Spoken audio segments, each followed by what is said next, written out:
Welcome to the Expat Life Lessons podcast. Get ready for the truth about what it means to be an expat, for many life lessons and coaching tips to help you on your journey as an expat or as a future expat, no matter where you are. And let's just get right into it. Hello, everyone, and welcome to another podcast episode.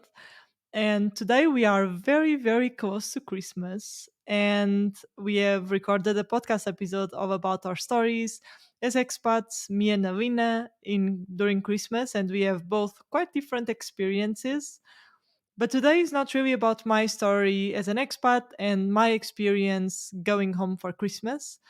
Today is really about practical tips to help you on your journey as an expat and dealing with this season.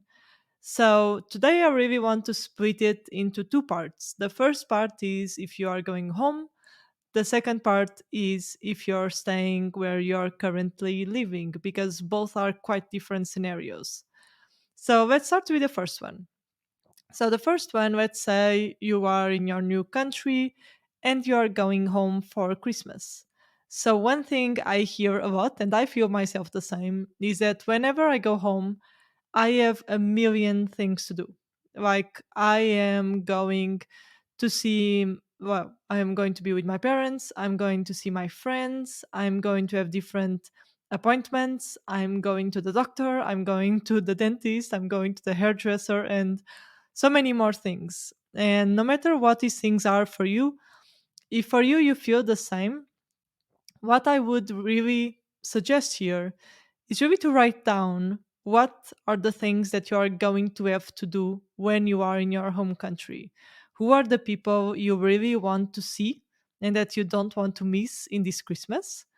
If there are any gifts that you have to buy, which ones are missing and which ones are taken care of? And then really understanding how much time you have and how can you organize it. And this I'll leave it for the topic of organizational skills, because it's really like the more that you can understand what is a priority for you, what matters for you, and how can you organize your time, the most that you can really do the things that you want and at the same time have time to relax in your home country. Because the thing is that so many of us, we go home and then I know for me, like, I come back to where I'm living right now in Switzerland, and people are like, how are your holidays? How are your, like, how much did you rest and so on? And I'm like, I didn't really rest much because I was so busy with everything. It is really fun, but it can be quite tiring.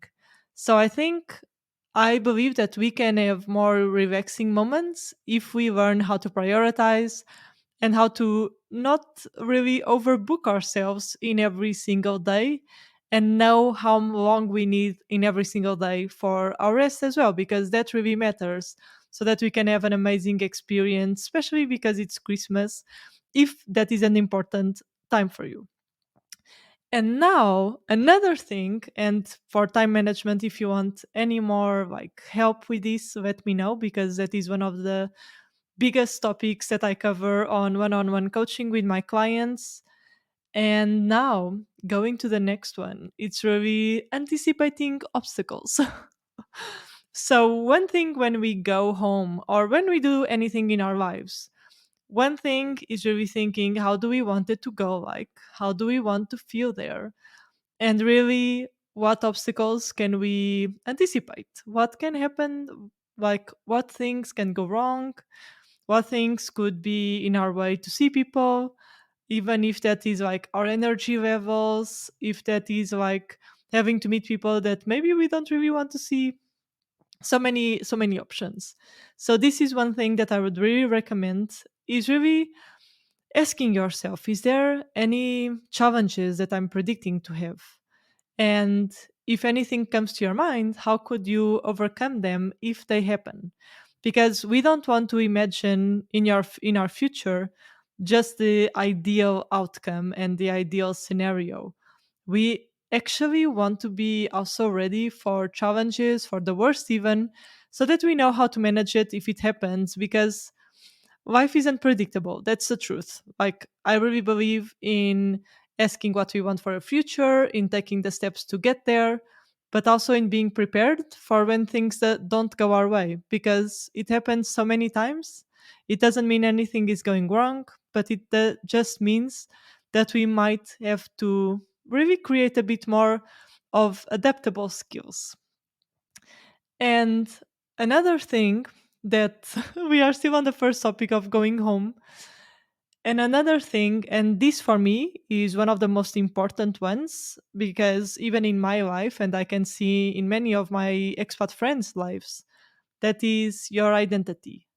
So, what I mean by this is when you are going home, and if you have been an expat for, let's say, at least 6 months, 1 year, you might notice that you are quite different. You might notice that the way you look at life, it is quite different.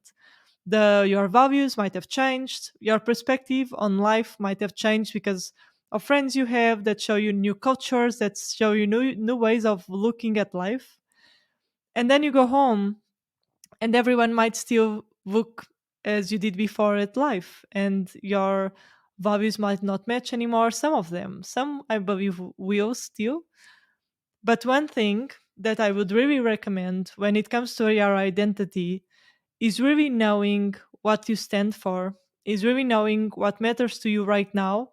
Because some people, especially people that have known you the longest, will still see you as who you were before you moved, because they weren't present when you were changing in wherever you are living right now.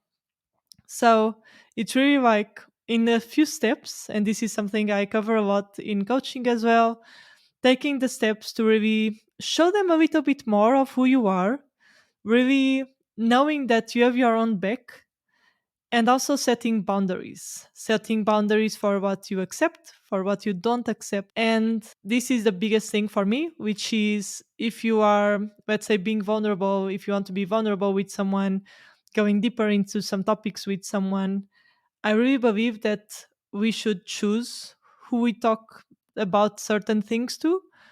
Because, for example, being vulnerable, if we are vulnerable with people that are not there for you, with people that don't really know what to say, with people that might not really make us feel heard, it might not really be nice for us.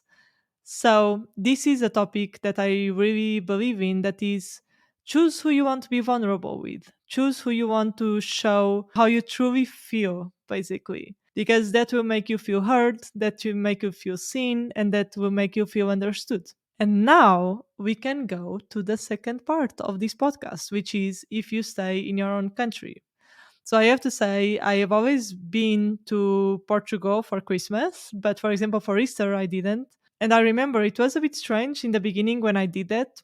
And here is what I would like to tell you about this, the tips that I have for you today, which is if it's not important for you, it's just like any other day, so it's fine. If it is important for you, there are two things. If you'd like to spend Christmas with your friends wherever you are based, but if you are like a really new expat and you might not have friends yet, or you might still be like meeting new people and that's it, one thing that I would really say is like go around and see if there are any meetups that you could join for Christmas. Go like in expat groups on Facebook wherever you are living and see if you could join someone. If this is an important moment for you to be with people, see, is there a way that you could be with someone during Christmas, with some group, for example? Or even if you like traveling, if there is a place that you would like to go to. So it's really like, it really ends up being so much on how well you know yourself, how well you know that what would make you happy on Christmas, what will really make you feel like, okay, even though I'm not home, I still can feel a bit more at home. And how well do you really know like exactly what you want? So this is all that I had for you today. This is really about helping you having a Christmas that's special for you. No matter if you go home, no matter if you stay where you are right now, no matter if you want to travel or whatever it is, the goal is really to know what you want, to take the action to create it, and then to just be with yourself, be with your own emotions. And I want to tell you that no matter how it goes, no matter if it goes super well, no matter if you have challenges, It's always like one day at a time. It's always like asking yourself, how can I enjoy more this moment? How can I enjoy more the next few days? And step by step, you'll get there in your new expat life. Or if you are an expat for already a few years, it's really about creating the reality you want. And these are some concepts that might help you with it. So if you have any comments, let me know. I'm always open to really hear anything you have to say. And if you'd like to know more about one on one coaching, let me know. There is a chance to book a discovery call on the show notes because I'm opening one on one spots for coaching on January. So let me know. And if you're listening to this and it is not January and it is much further, if you want, just DM me or book a discovery call. If I have spots, I'll let you know. And thank you for tuning in. I hope you have a beautiful, beautiful Christmas. And I'll see you on the next episode.